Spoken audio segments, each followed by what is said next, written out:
I'm ready to go. All set, Sophia. Okay. You offer approval of the minutes.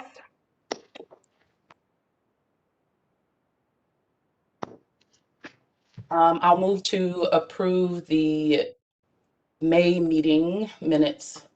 And I'll second Steinhauser.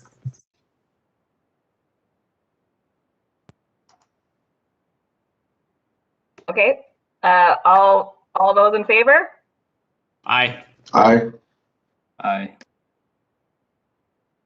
Cool beans. And Jason, would you mind dropping in the chat the YouTube link for the committee? I don't know if you see that in chat. I have my screen up, so it's hard for me to do. Okay. So welcome everybody. I hope everybody, if you got a chance to look at your packet, there's the RFP for the anti-displacement working group. I'm going to turn it over to Sam, if that's okay with the co-chairs, to kind of walk us through the piece of it, and hopefully we can have a good amount of discussion on it if it's feeling right, if that sounds good to folks. All right. Well, thank you, everybody. Good morning. Sam O'Connell with Met Council. Before we talk about the give an update on the anti-displacement working group, and we'll walk through the request for proposals today and get some feedback from folks around the virtual table today. Just also wanted to make you aware that on Friday, the Federal Transit Administration also released its annual report on funding. The reason why that's pretty important is that's who we look to partner with to provide a significant amount of funding for these projects. So it's called the Capital Investment Grants, and these are grants. Sometimes you hear us use the words New Starts interchangeably, kind of the old New Starts program. So it's the federal program that we adhere to. And pretty much everything that we do, everything from procurement to how we report on the project, to just make sure that we're constantly eligible about that. So just wanted to bring that to your attention that that was released on Friday. And the reason why that was released, and the reason why it's important, is that our Blue Line Extension project continues to have a placeholder of project engineering. So that is a phase of project development. What FTA did do, however, is basically replaced our rating. So typically our project in both sort of financial and kind of project justification, we had a summary rating of medium high. They replaced our rating with understudy. So we feel that that does reflect where the project is today in terms of understudy, and kind of our next steps at this point. Sorry, I shouldn't say understudy. Under review is what they put us under. So as you know, we do meet with the FTA on a quarterly basis. In fact, we have our next meeting on June 15th, and we'll learn a little bit more of what that is, but it's our opportunity to connect with the Federal Transit Administration staff. They're located in Chicago, and we talk about all of the good work that's been going on, all of that outreach that is occurring, and also the technical work. And then they provide us some initial reactions to what we're doing and any overall guidance. So just want folks to be aware that that did come out on Friday. And if you have any questions, just let us know. But it's nothing that we thought didn't reflect exactly where we are in terms of where our project is at this point. I'll just pause there and see if there's any questions, or Dan, if you had anything you wanted to add to that. Yeah, I think as well. I think, Sam, as you said, it's generally good news. The FTA, the Federal Transit Administration, is scratching their heads a little bit about a project that has advanced down an alignment, had moved through the process for a number of years, and now is in transition and doing a shift. And so we've let them know all along what we've been doing with the project. And so in that respect, they are reflecting, kind of exactly where we are, that we're studying some options here in the Twin Cities. We're looking to keep this project, this LRT project, alive. we're looking to keep it in the program. They've kept it in engineering. There aren't very many projects in engineering in the country right now. There's only a few, and so they've kept us there with the idea that we will continue the process we're working on now and see if we are able to develop a community supported alignment option to continue to advance through. And then that'll allow us to to reevaluate ridership, reevaluate travel time, reevaluate costs, and then develop a project ranking from there. Okay. And we can send out the link as well to the report so folks can see how the other projects in the country that we are basically also competing for also are being rated and stack up in the scope of their projects as well. So turning to the anti-displacement working group update, in your packet, hopefully you had seen a document in there that is basically the draft for the request for proposals. Hennepin County will be releasing the request for proposals in June, and we will talk a little bit about what that timeline looks like.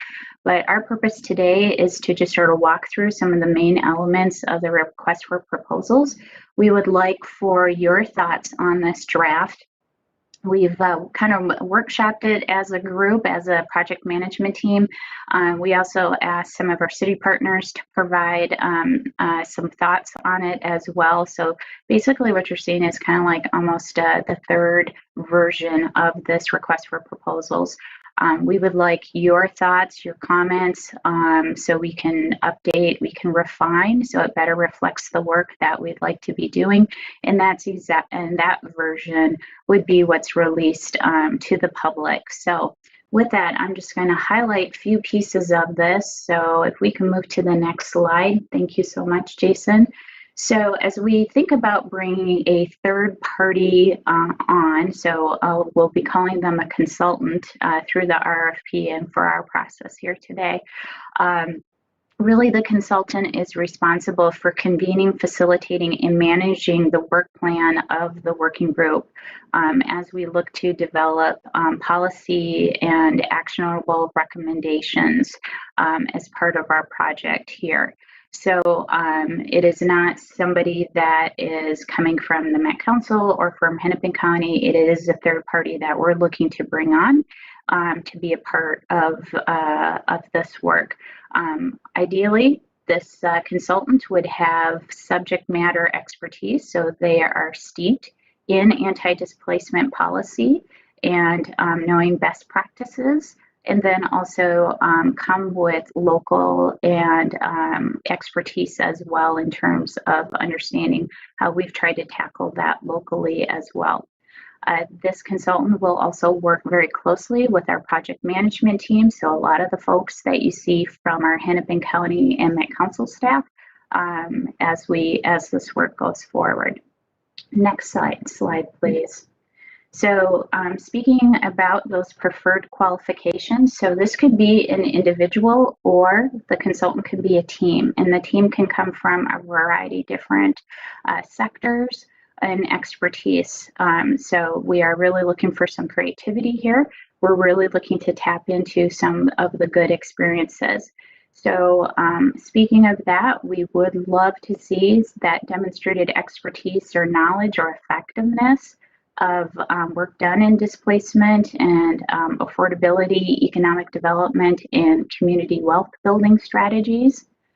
We'd like to see the consultant do work in local communities and have a vested interest in supporting these communities, and has also worked with state and local agencies and community partners, so they kind of understand the pros and cons of working through organizations that are vested in this, but sometimes also brings a little bit of the red tape, but can work through that.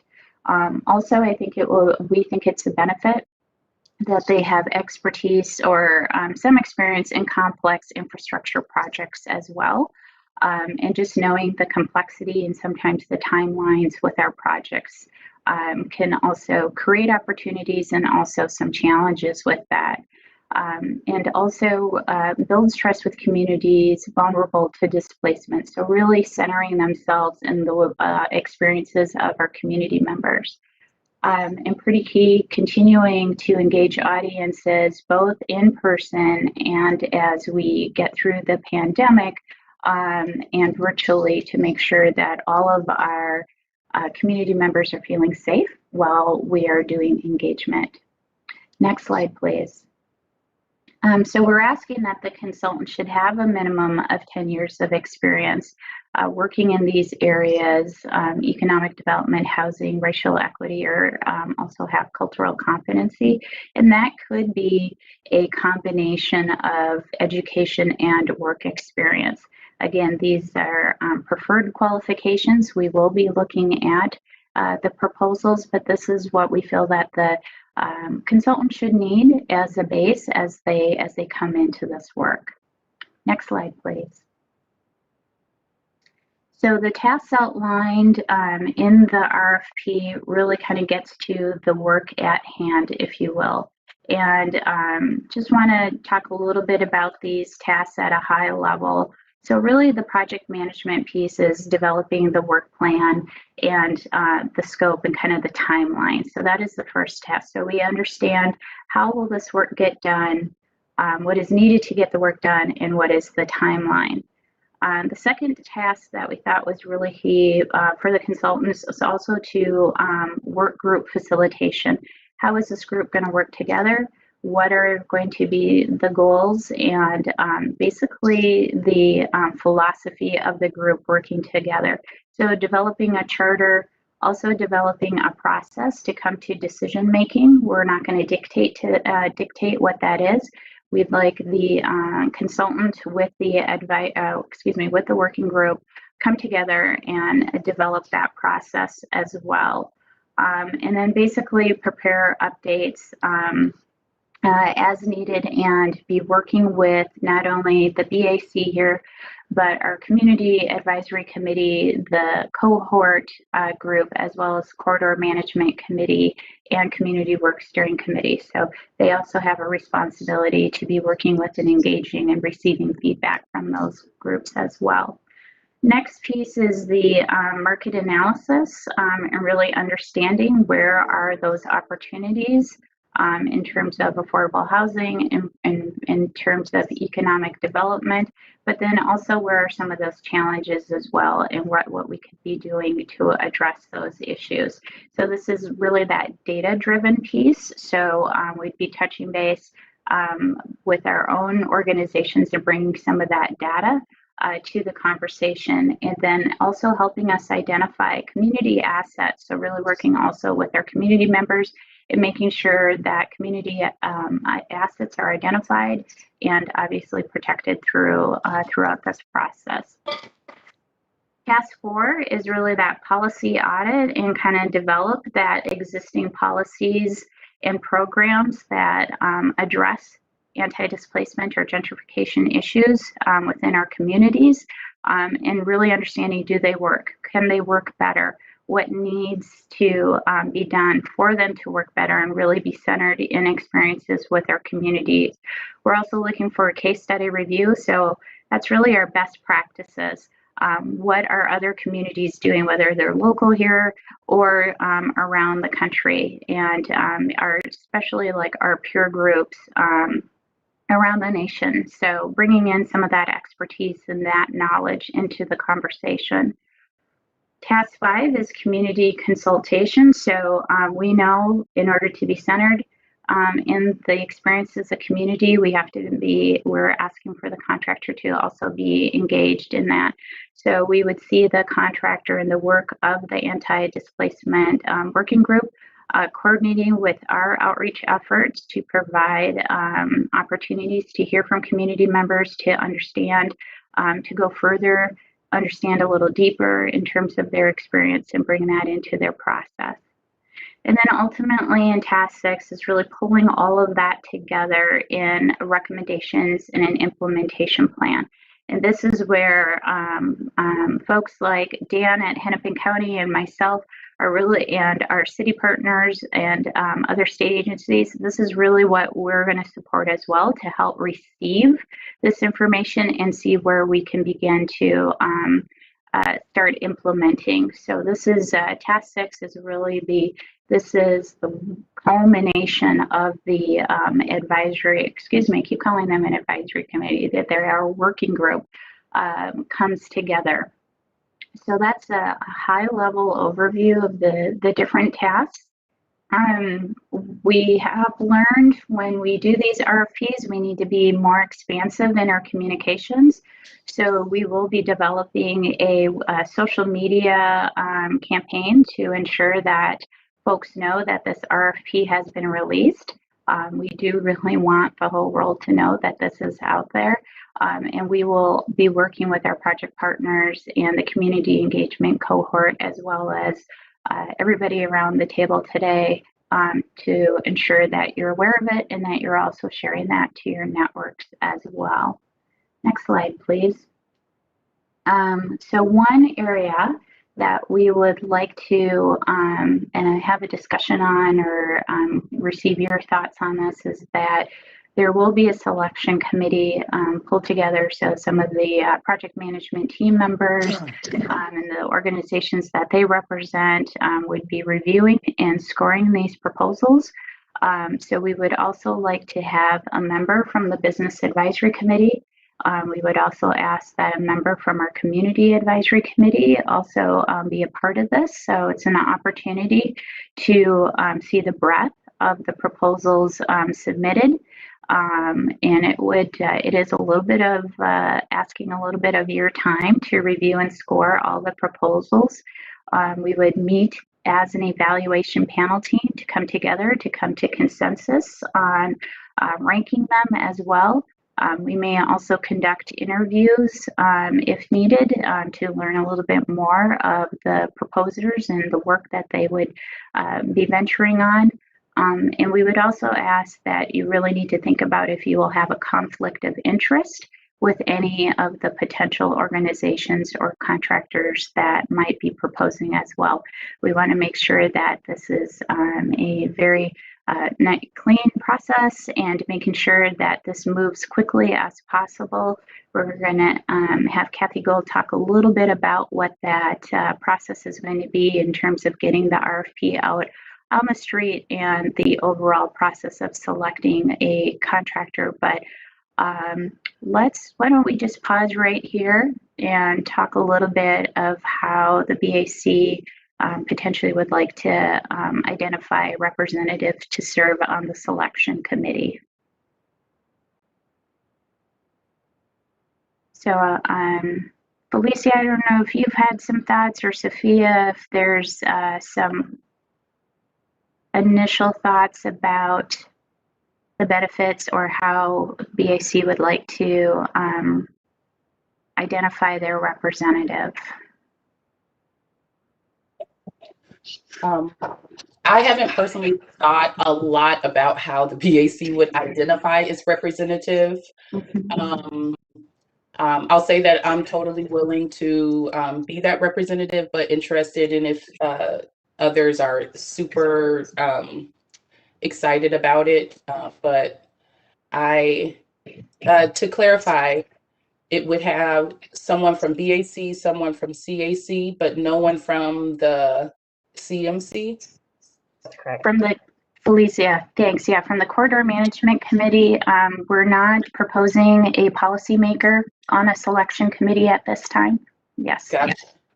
It'll be all staff as well as the BAC, CAC. So a committee of maybe 5 to 7 kind of project, and all of you, or what of you. Yeah, Felicia, this is Mike. The council is on the selection committee. Pardon, Felicia, can I hear that question again?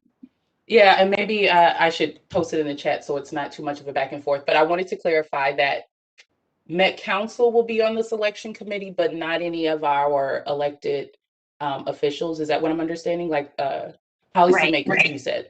Exactly. So appointed or elected officials typically don't serve on selection committees. So it would be project management staff from both Hennepin County and the Met Council. We would probably ask for a city representative, lead staff representative as well, and then BAC and CAC. Yes. I think you should have more than one person from maybe the CAC. I know we don't want the selection committee itself to be big either, but yeah. But I think that makes sense, and open to what Mike's thinking. Felicia, I was just posting that I don't know who the potential vendors are. I may have a conflict. So I just don't even want to put my name in there just for that piece. Understood. I don't see that I have any conflicts or potential conflicts myself, but yeah, that's where I'm at. I'm totally down to do it. I'm very much interested in this process. All right. I would That's definitely awesome. second Felicia to take the role if she's interested in it. Ryan moves And I would, that appointment. Alex supports as well in chat. I would echo what Felicia said regarding the number of people. I think it would maybe behoove us to maybe have a more representation than the one.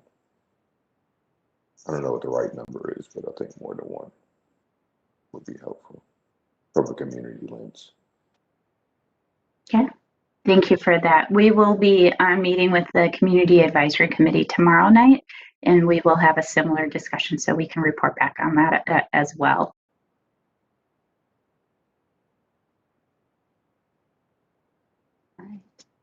Well, Felicia, until we hear differently, it sounds like we've got a BAC representative. So thank you so much for that. And we'll be connecting here as well. But that although Felicia has agreed to kind of take on some additional roles, we are still looking at all of our partners here around the table and really asking you to take a look at that request for proposals. Let us know what's really striking with you, what's really kind of hitting with you in terms of this work. We are still taking feedback. We still have an opportunity to craft this in a way that really serves our community and serves our purpose here as well. So I would ask that you send, if you do happen to have comments, send them to me. You've got my email address right there by June 24th. That allows us to take in the comments not only from Business Advisory Committee, but like I said, tomorrow we all meet with our Community Advisory Committee, and we will ask of the same for them to provide any comments, as well as our cohort that is supporting the engagement, and then Corridor Management Committee. So when the Corridor Management Committee meets next week, we will also be asking for their thoughts as well. So please just send that to me by June 24th. That allows us a couple of days to review and bring in those thoughts and themes into the final RFP, which we're targeting June 28th. And I'm just going to turn this over to Kathy Gold on the next slide. And she's going to walk through the process of bringing on a contractor. So Kathy, if you could do that. Sure. Good morning, everybody. So walking through the steps, of course, on Friday, May 28th, those materials were sent to our stakeholders, including you, for review of the draft. And then we're meeting with you this morning, of course, and tomorrow morning with the CAC. June 2nd, also, we have a meeting with our cohort to review the same information and the timeline as we're going through here. June 10th, we'll present this to the CMC as well. And as Sam had said, all the RFP comments are due and collected on the 24th, and hopefully getting this out for solicitation to the general public on June 28th. So you can pause there if there's any questions on up to June 28th. Just trying to be respectful that I've just thrown out quite a few dates here, but pretty much all meetings to go over the information and then get the RFP out the door, so to speak.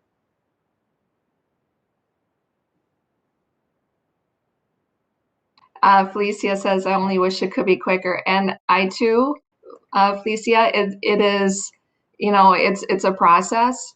And I think staff here is going to be, you know, quickly turning this around, but we also want to be thoughtful of the time that it takes to put a good proposal together. So if we want to keep going here, we'll have the pre-bid meeting on July 12th, understanding there's a holiday in between there. And of course, proposals due on July 27th. So, I mean, that allows some time here to get those proposals put together from organizations, and then a quick eval and decision-making turnaround here, July 29th through the 30th. That will then follow a decision and getting our board action request ready for communication on August 3rd to our Public Works Committee on the 10th, and then finally board approval on the 17th. And that is a process, and you know, that's the quickest I think that we could turn that around with our process at the Hennepin County. You know, and during this whole time, the 3rd through the 17th of August, we will be undergoing our negotiation process with the selected vendor, in addition to getting our internal contracting process. So no time will be wasted through the 3rd through the 17th of August. There's still work continuing here. And then hopefully we are all in agreement and have everything put together for that contract to go out to the vendor on August 17th. With then getting all the signatures executed on Hennepin County side by August 26th, with an early September onboarding of the vendor, and also getting some of those initial meetings calendared. So I'm open to any questions that you may have. This is Tim. Good morning, everyone. Yeah, you know, I've been listening to the discussion about this displacement, and I think I mentioned early on that, you know, from my viewpoint, I think this is very, very preliminary. We're talking about a project that's going to go maybe online 5 years from now, from what I understand from recent conversations. And we're talking about selecting putting together an RFP for a displacement coordinator now. 5 years from now, that organization may not even be around. We don't know where the alignment's going to be, particularly in Minneapolis and even in Robbinsdale. And I just think that it's really premature. And I think there's some other things that we could be doing to prioritize our time and where that alignment's going to be, other community discussions before we talk about displacement, because we don't know what we're displacing. And while I appreciate the efforts and the interest in protecting the properties around those that are going to be displaced, if at all, I just think this is really premature. But I'm a team player. I'll go along with whatever everybody wants to do, but that's just my 2 cents worth. Yeah, I just want to echo Tim. This is Chris Webley. I also too feel like this feels like we're jumping the gun from the lens of just not having a clear lens of what data exists with the work that's already been done.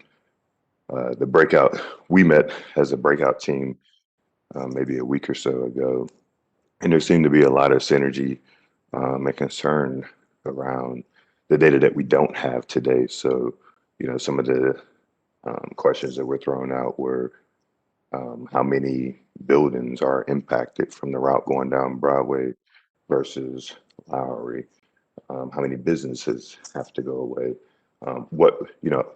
What I initially saw our work, and maybe this is some onus on me of not truly understanding what my role was going to be within this project, but I thought it was that we were using our networks as individuals and our expertise as individuals to reach back into community, to have that true engagement, and the work that this committee be doing an extension of us in community to liaison that feedback down. And so, what we're hearing in community, to make an informed decision on even the routes, to even then to even start to talk about displacement, to Tim's point, because to me it is a linear process and you can't do one without doing the other. I think it would help for me to get some questions from a data lens to understand the impact, to even start to so to Tim's points, I think there's a few steps that this feels a little ahead of those. Again, I'm a team player, so I'm not saying that this isn't the right step, but I think that there should be some prior steps to this to get community the information that they need, so that they can really do the true engagement that needs to be done with Northsiders to one, communicate that information of what we learned from this data, but then to get input, I think would be super helpful. Tim and Chris, thank you for those comments, and we hear that. I think what we're trying to do is strike a balance, and keep this process moving, because some of these plans and policies may involve some, statewide organizations, especially when we think about affordable housing, and it takes a little while sometimes to work together on some of those programs and policies. And so I appreciate your comments on maybe not having all of the elements together. Chris, in particular, that market analysis, that is some of that information that we're hoping to bring pretty early, because Council and Hennepin County does collect a lot of that information and kind of help sort of jumpstart and get the advisory, working group. Apologize, I keep messing up on that. The working group they don't have to spend too much time on that. We can bring our resources to that as well. We'll continue to engage. So these conversations will continue at BAC and CAC and Corridor Management Committee about the routes, about potential impacts, as we get in and understand a little bit more of alignments and locations of stations. We will continue to bring that information forward. So again, we're just trying to strike a balance of some of our community members who are saying we need to move faster. We need to actually have some of these program modifications or policies in place now. So, but I appreciate your comments, and we'll continue to work on bringing some of that information to these conversations.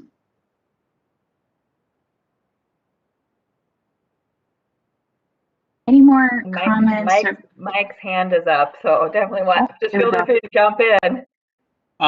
So from my understanding, from our discussions in the past, was that we wanted to get the anti-displacement and gentrification set up before and not while we're running through the process, because I had thought that having someone with us as we moved along, and instead of going along the process and then hiring somebody, and based off of this graph, taking 3 months to hire somebody, we're going to be fits and stops.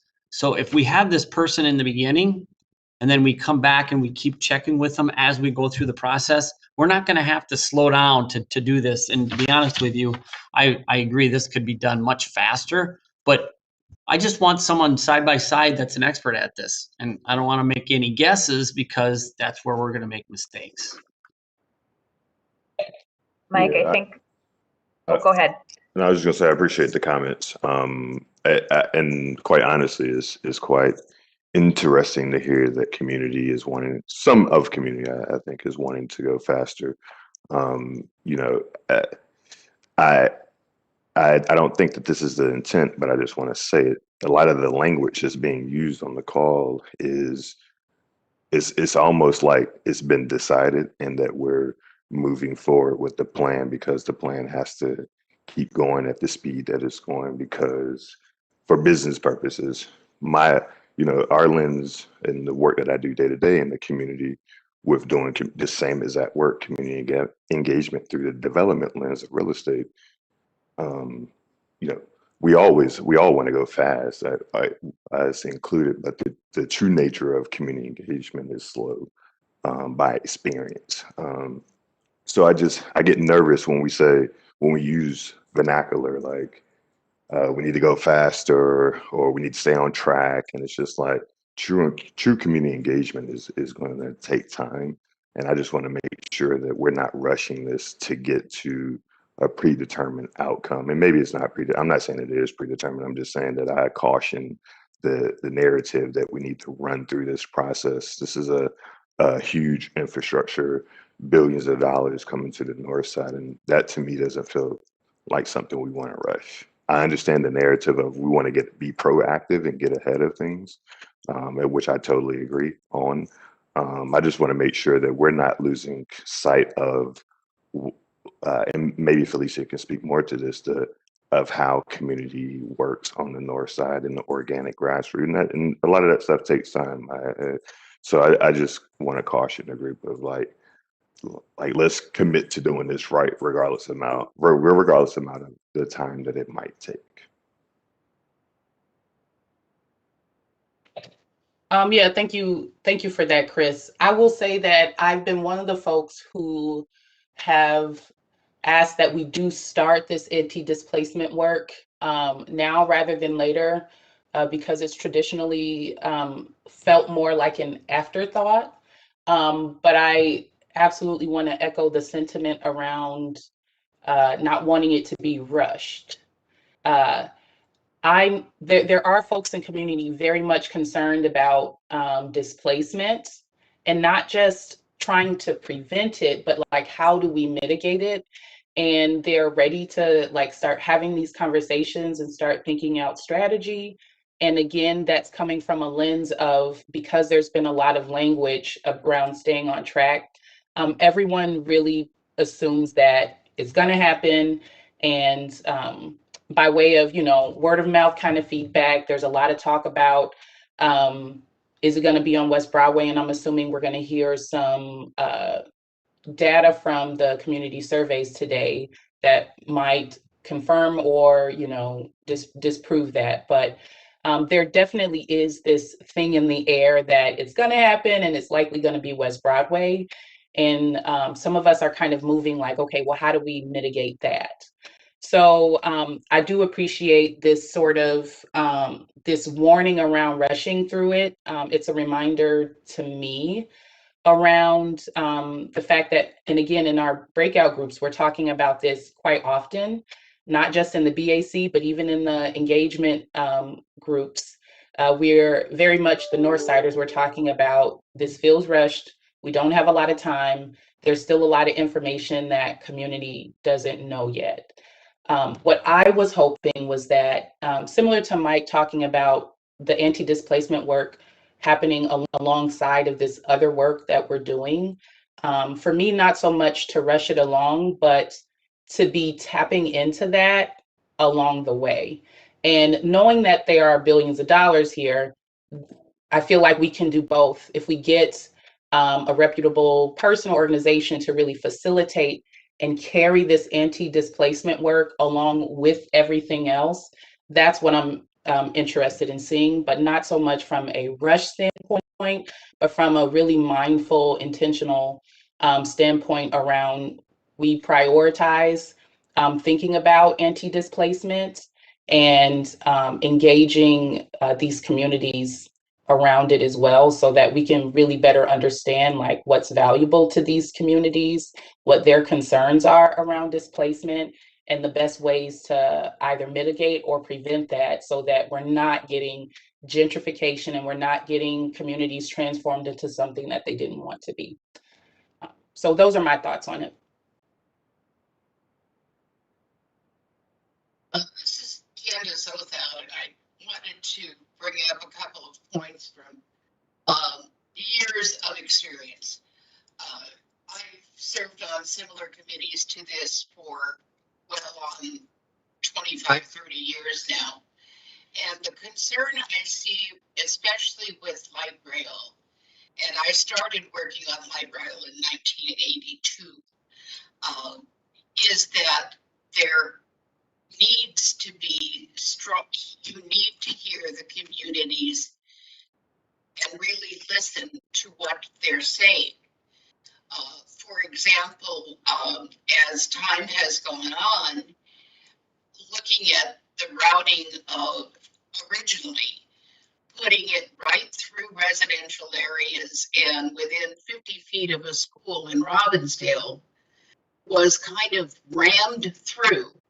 I happen to live in Crystal, and the Bass Lake intersection is a hazard to start with.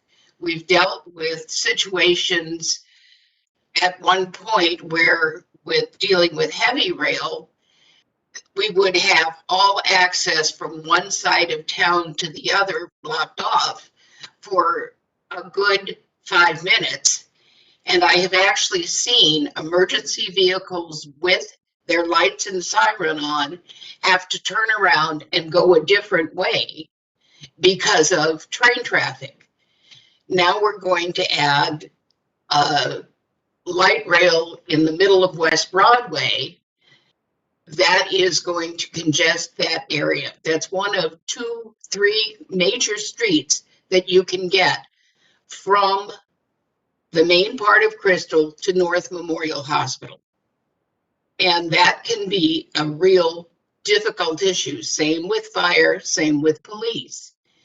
It is a situation where we need to be mindful of what the community itself is going through. And I know the emergency is the thing that's way out there and we never want to think about because we don't expect it to happen. But we've seen over and over again that we've had emergency situations where you can't get there from here, and it can be a real problem. So taking the time to really think through and hear what the people who will be most affected are saying is a really important part of the process. And we don't have enough data at this point to say this is a good location or that is a better location. And I know it takes a long time. I've watched this particular project developing since I moved here in 1999. It's not a simple project. There's a lot of people involved, and there are a lot of people whose lives will be very definitely disrupted by it. So let's take the time to do it right and do it on a data-based level. That's all I have to say. Thank you. Thanks, Candace. I want to acknowledge that Kenya's hand is up and that there is a question in chat that from Jimmy that we can respond to after we let Kenya speak, if that sounds good to the chairs. Yes, that's fine with me. Good morning. Just a couple things just to reiterate. One, I'm also supportive of getting the displacement coordinator or someone on just to begin to look and think through this alongside the planning process, which is critically important. I just really want to push very hard back on the vague language. I don't think the government need to be using vague language around our communities want this to go fast. I'm actually offended by that. So I want to make sure that when you're presenting, you're very clear about what you're talking about.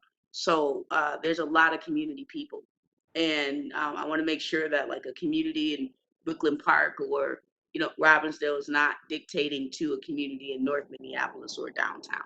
So be very specific about what you're talking about, who you're talking about. That's important to me. And how many people are you talking about? I don't know if you've gotten 3 emails and now you're saying our community wants us to go fast. I mean, so the vague language is not okay with me. So from the government especially. So that's really the only issue I have with what I've heard today, outside of because we're also here representing community. So I don't know who you're talking about. Other than just really making sure we can get some information, about the data that we're asking for. That's really important. You have some of that. You should have some of that. If you don't, what does it take to get it? And to move the displacement person or people forward so we can begin thinking about that? And are you going to be putting up more resources for community engagement? I think that's, you know, another piece is I've heard that people just don't have enough resources to do this work, you know, that we're asking, and everybody's not going to come online on these little groups and all this. You know, remember, there is still a huge technology divide, you know, in our communities, across different communities. And so we're going to have to do more than putting up social media and, you know, places for folks to come and put their stuff online. Plus, they don't want to be attacked online, you know, by all these people who got varying opinions. That's a real thing too. So that's it.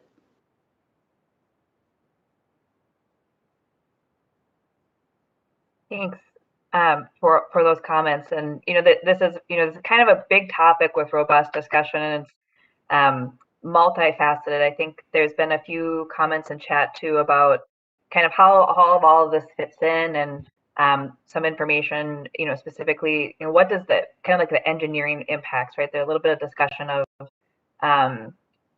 the difference between direct displacement, right? Like the engineering might directly impact property and wanting that data, and then the discussion of kind of indirect displacement and just the value. And so I think in our July committee meeting, we'll be getting more into the kind of the engineering details of analyzing the routes. And so we'll definitely bring that back and talk more.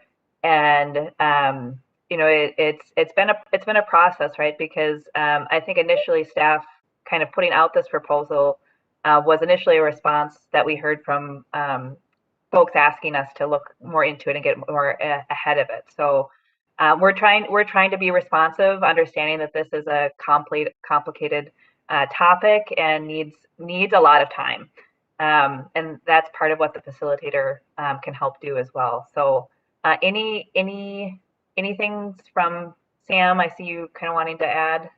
Yeah, just thanks for the comments. And again, we're trying to strike a balance here, and definitely heard some critical concerns. We will continue to make sure that as we talk about this work, about where this is placed. So I appreciate the comments that this is in parallel. And the hope here is that the work of the working group is coming back and sharing their work to the advisory committees, and that everyone here has an opportunity to hear that and provide feedback. So it is, you know, a loop for sure, that it doesn't end, but that it continues as we go through our work and provides that feedback to the working group, and say that there is an area that maybe we want to delve a little deeper in. So there are the working group, the anti-displacement working group, is hearing that feedback and know when we need to maybe spend a little bit more time in certain areas. So thank you for your comments today. I do appreciate that. I've been taking notes as well. We will have this conversation with the Community Advisory Committee. If there's any other thoughts specifically on the request for proposals or anything else that you want to connect on, please give me a call, send me an email, and happy to connect with you on that. So I just want to say thanks and appreciate the comments today.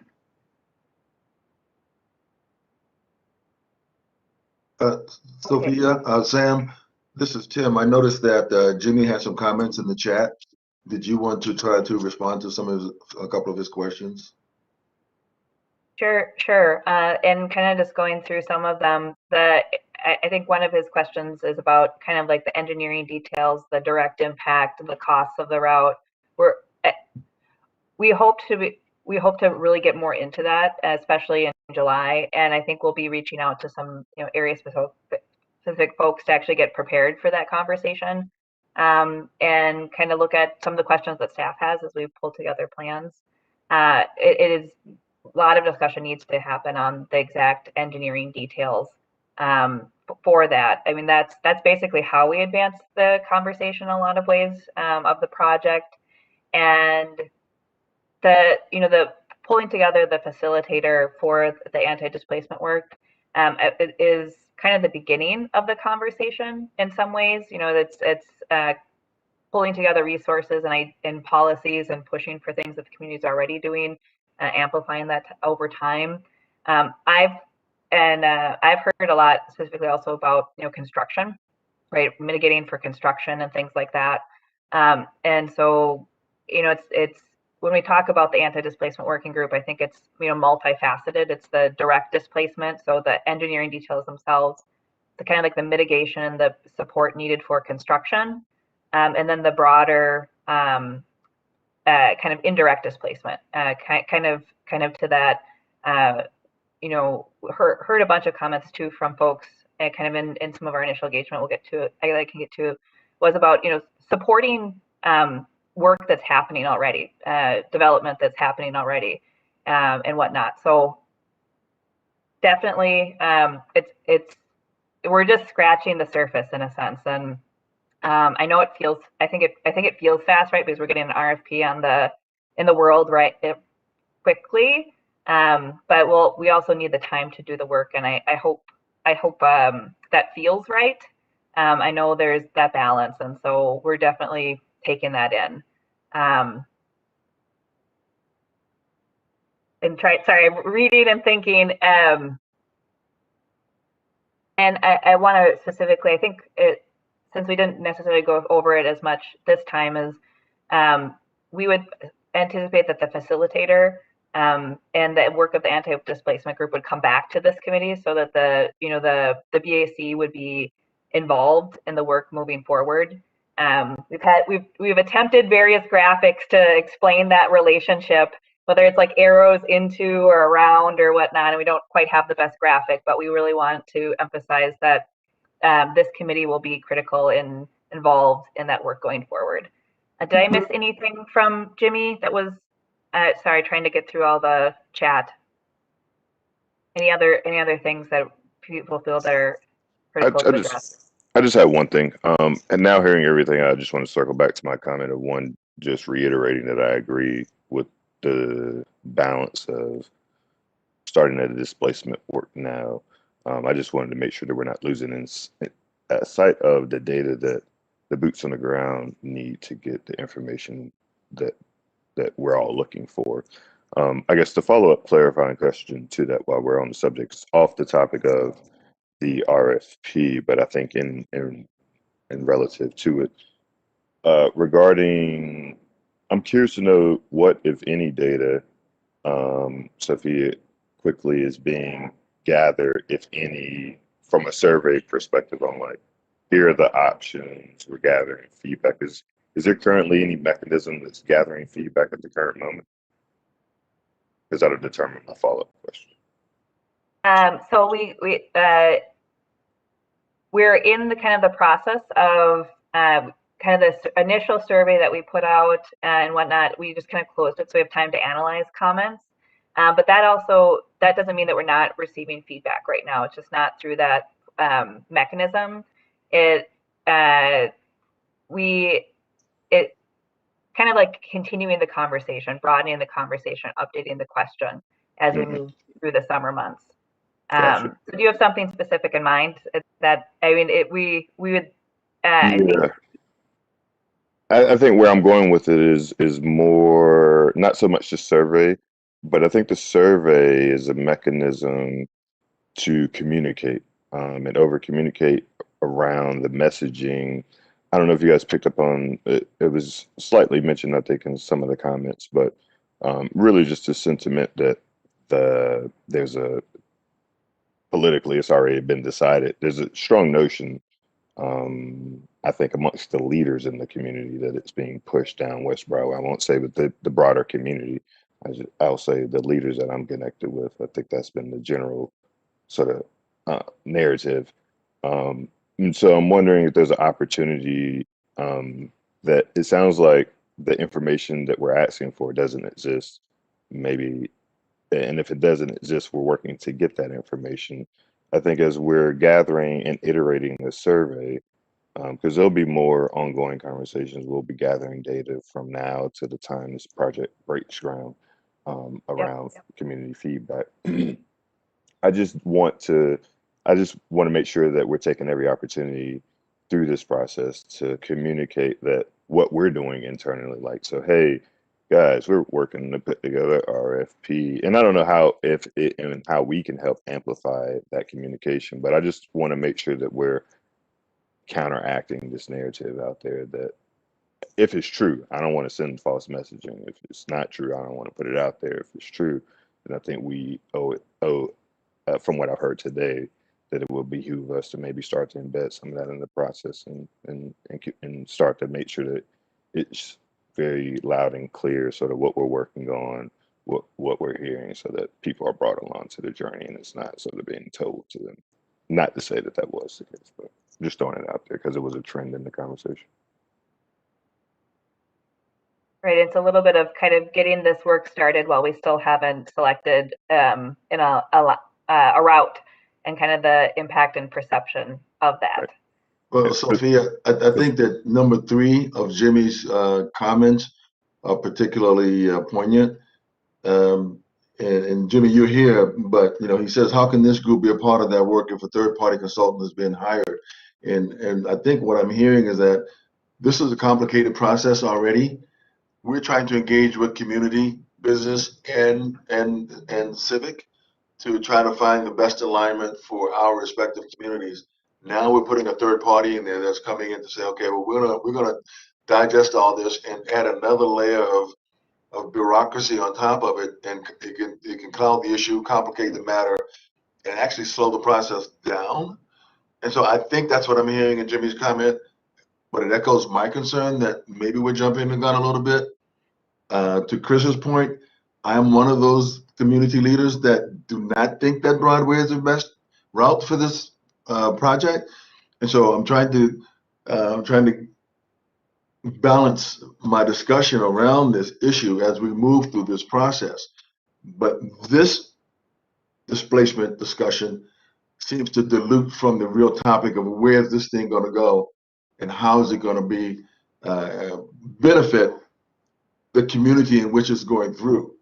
I understand that it's trying to get from the suburbs to downtown Minneapolis and beyond, but how is it going to benefit Broadway? I got several business interests on Broadway Avenue. I don't see this as being a positive. So when we're talking about displacing businesses on Broadway, and the project may not come down Broadway, what are we talking about?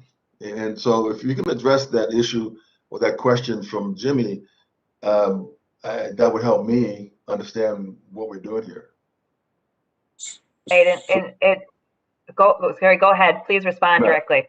I was going to say, and just to follow up on Tim's comments, I think to merge what Jimmy is saying in the chat, and I think even Kenyon mentioned this earlier around the under resources that are within the community entities. I think maybe there's opportunity within the RFP to specify that whoever this person is, because I think, some of these conversations, I would argue, live at the home of community. And when I say community, I mean within the neighborhood organizations who are proactively, having these conversations. One, because we have to go through them for consent to do these types of projects in the neighborhood, right? So I think there's some low-hanging fruit within the RFP to specify or even just give the resources directly to these entities to do that work. Or I would even argue, I'm not sure that it's a one organization on the north side who takes the lead on this, but I think as a whole, neighborhood organizations, that a lot of this proposal they could do through the informing of a lot of the BAC work. I'm just throwing out solutions to get to, how do we all get to a feeling more comfortable about at least getting the information that we need to feel more comfortable about a decision, or helping the community get to a decision.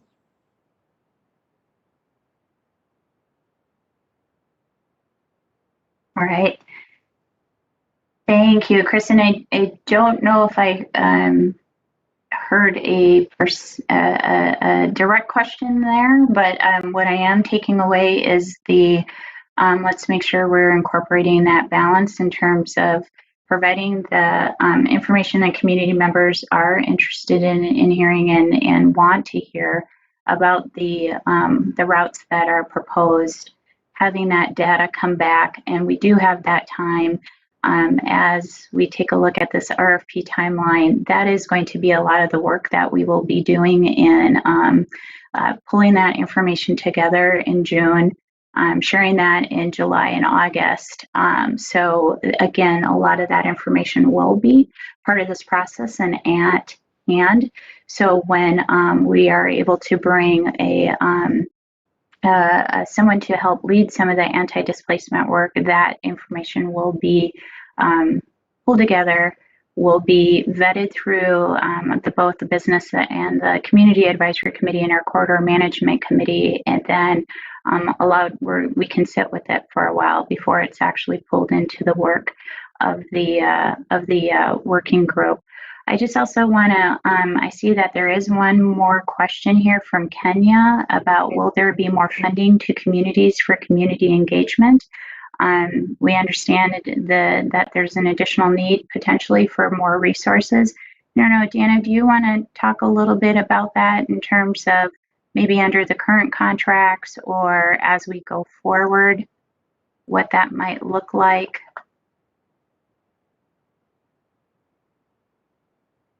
Did we lose Dan maybe?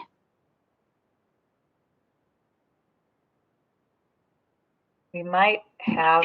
We might have lost Dan. I think obviously to do any of this work, we need to get support for funding.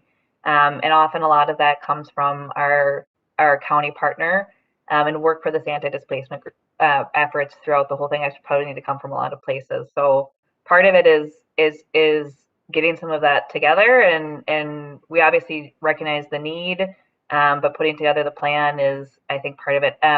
Both Kenya and Jimmy's hand are up, so I also just want to give the floor to them to just speak directly to add to the conversation. Kenya, I don't know if you want to jump in.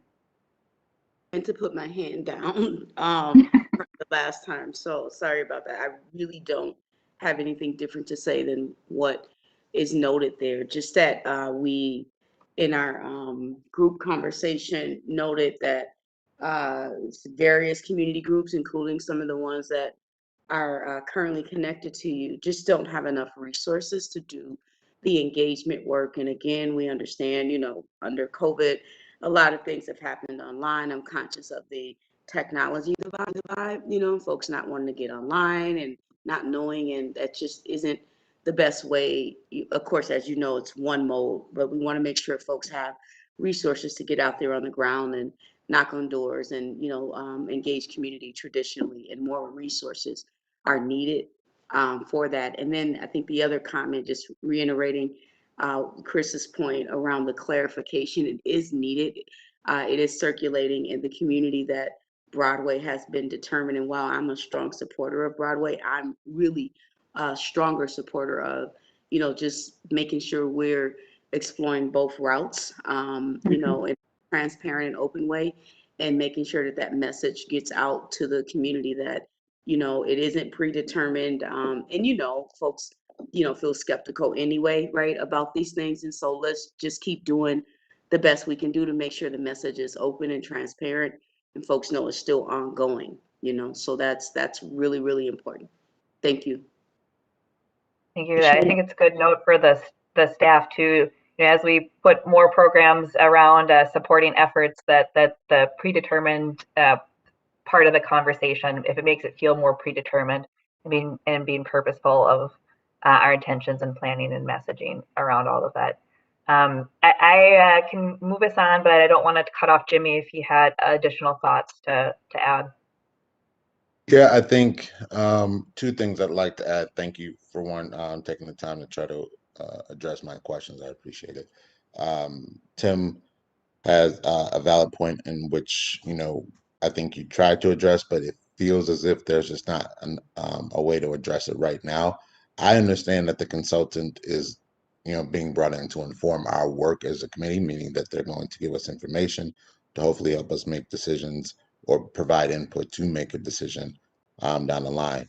But what it feels like is that there's just not a clear path on how that cycle will work and be efficient at the same time.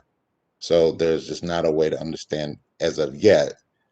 Obviously, they haven't been selected, how they can integrate with our work and be able to do theirs and inform us in a collaborative way, and not just like say, okay, here's all the information we found, and then bring it to us and give us, expect us to react. So how do we, keep in mind of a more collaborative working experience with that consultant as we move forward to keep us engaged and in the loop.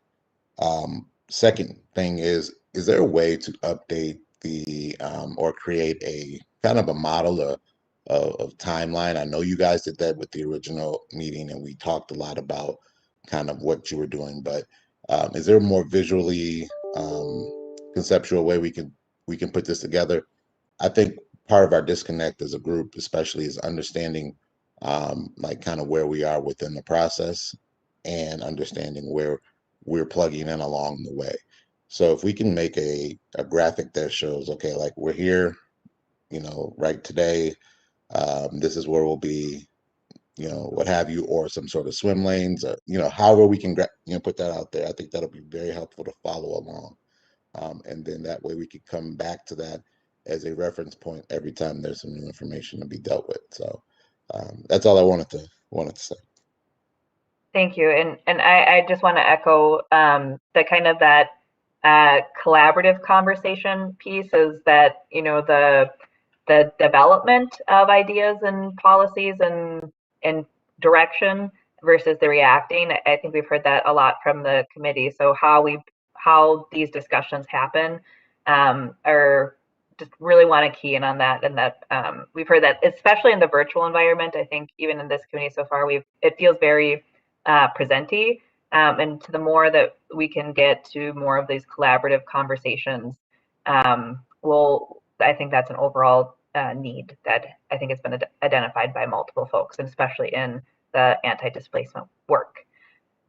If in the since we're getting kind of short on time, if it's okay with everybody, I can move on to a little bit of the summary of what the engagement feedback that we've heard in our March through May, and then give Nick a little bit of time to start talking about stations and how we end up placing them in the areas that don't have them. And that would be for either, so for area 3, that would be either route as well. And just kind of also couch that we have a lot more detail to get in with the committee. So I'll jump in and obviously to kind of wrap up the last conversation too, is that there's, you might not have dived head first into the RFP over the holiday weekend, so you do have a little bit of time to read it and get any specific comments back to Sam to be incorporated. So just want to just reiterate, there's more time for that discussion.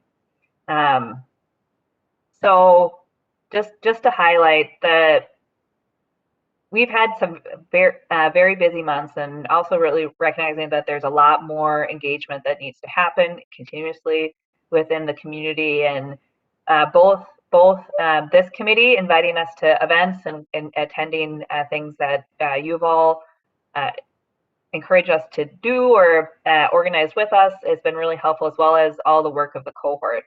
The community cohort has really extended the message and the feedback, and just realizing that's important. So we've been out and about a bunch in May, and just some of the highlights of that month. Obviously there was more, but just taking a few.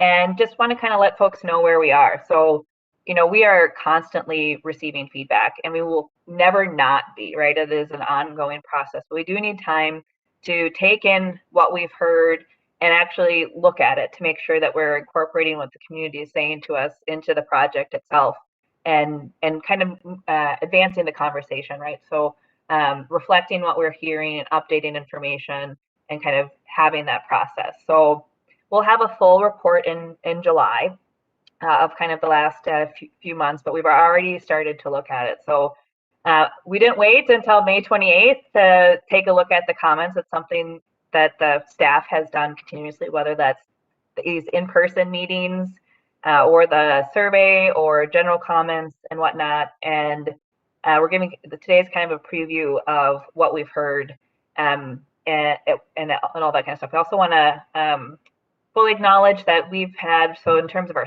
survey, some of that was done by paper and some of that's still being tabulated. So not all of that is fully reflected in what we're saying today. And just to Kenya's point about the funding for community organizations to really do a whole bunch of, to do community engagement, I mean, what the responses that we received, the events that have been held have been enriched so much by the cohort and what they're doing. So just also want to reflect that in our talk. So through the last couple months, there's been over 60 community events, and that doesn't include the communications and other things that, but this is kind of like the actual or conversations that folks have kind of naturally is more the event, right? Reaching, you know, a few thousand people. We had over 1,600 people respond to the survey. The paper surveys are still being tabulated. About 500 comments on the interactive map, and about 23 emails where people were just submitting general questions, right? Like, I don't like, you know, and it doesn't quite fit with the survey or whatever, so they just submitted questions that were more or comments most appropriate for what they wanted to talk about. We also get a lot of just general questions and phone calls from folks just kind of working through things through the months. So just to kind of remind folks a little bit about how we frame some of our questions, because, you know, people are obviously responding to what we're putting out in the world. We asked about site-specific issues and opportunities. We asked really, are these routes what they should be? Did we miss anything? Is there support for what we put forth? Obviously, there's a lot of questions, right? That was a big theme, is that people needed more information, but that was one of the main things that we were asking. Asked about the project goals and some of the preliminary designs, preferences, and station locations. On our interactive map, just a little bit of where people commented. So when you were in our interactive map, you could either kind of comment on the overall map or dive into specific areas, and got a mix of concerns, opportunities, and desired station locations, and we'll reflect that a little bit more later. We got the most comments kind of generally in area 3, as folks probably noted, that's where we've had the biggest change, right? So kind of jumping into that, and also so that mix of area opportunities and concerns and questions as well. So there's a lot of comments, and we still need to go through them, but just to give a little bit of example, we heard a lot about business support during construction and kind of the direct impact. You know, we have kind of to the about economic opportunities, wealth building, and leveraging investment, kind of that last piece of things that people are already doing. How can this project further and support that?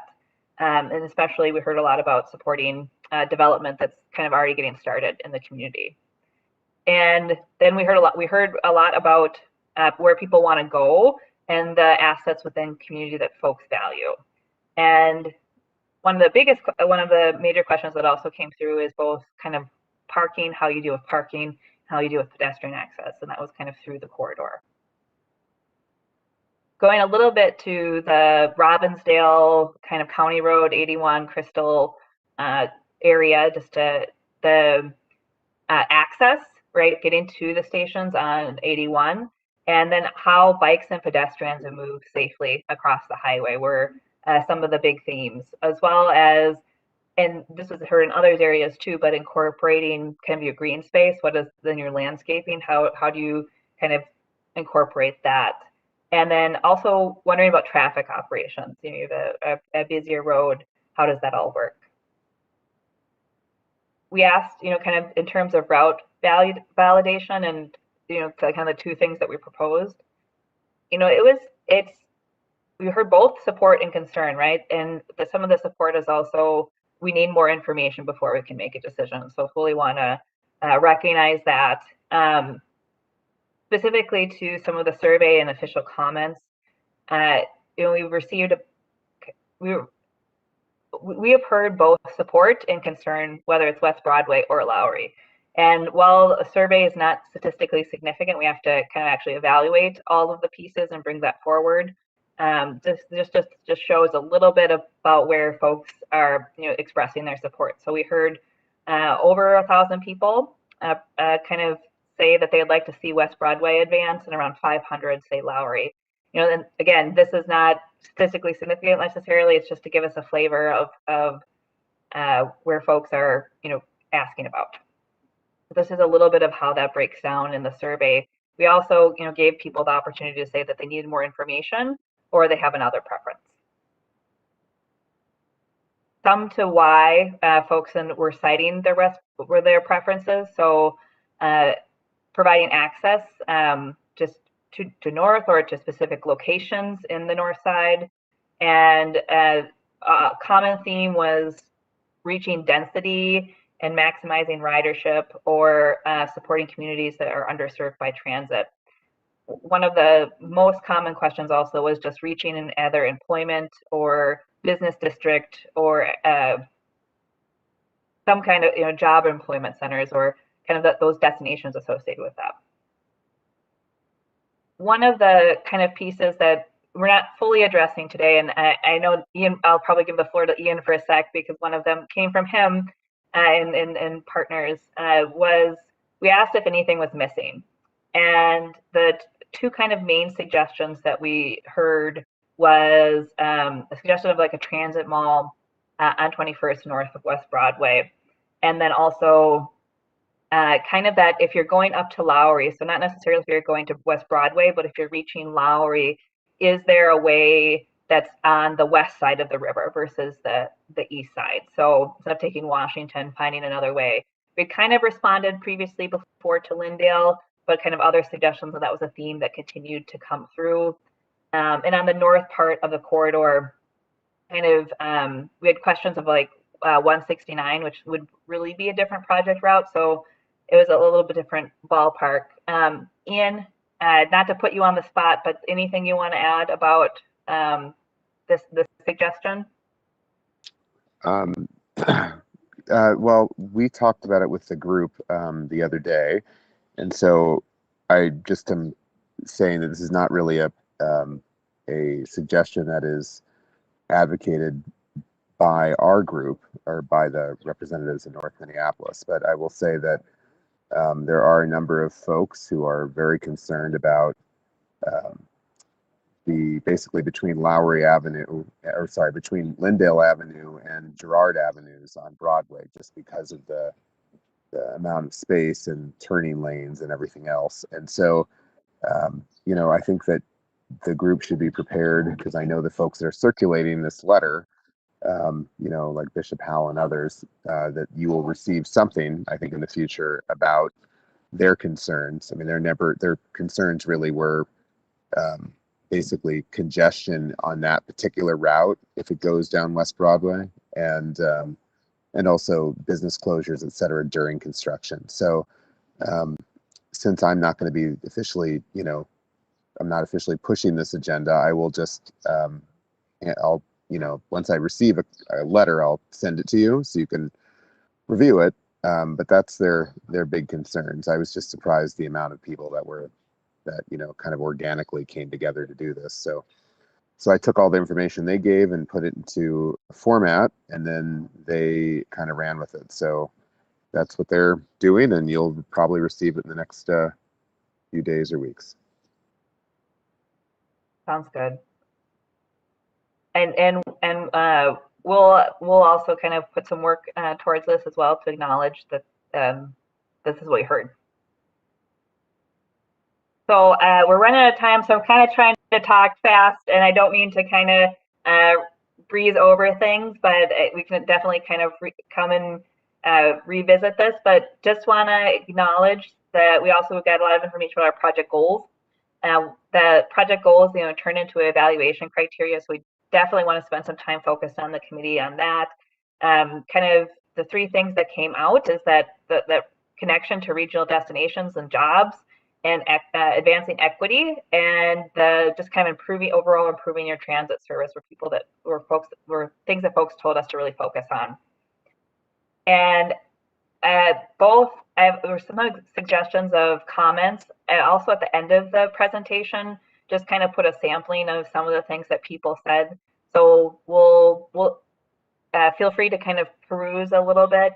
But kind of to some of the earlier things is in our work, we did hear quite a bit about taking an equitable approach, and actually kind of leaning into this anti-displacement conversation, whether it's direct or indirect, and just kind of keep going on that.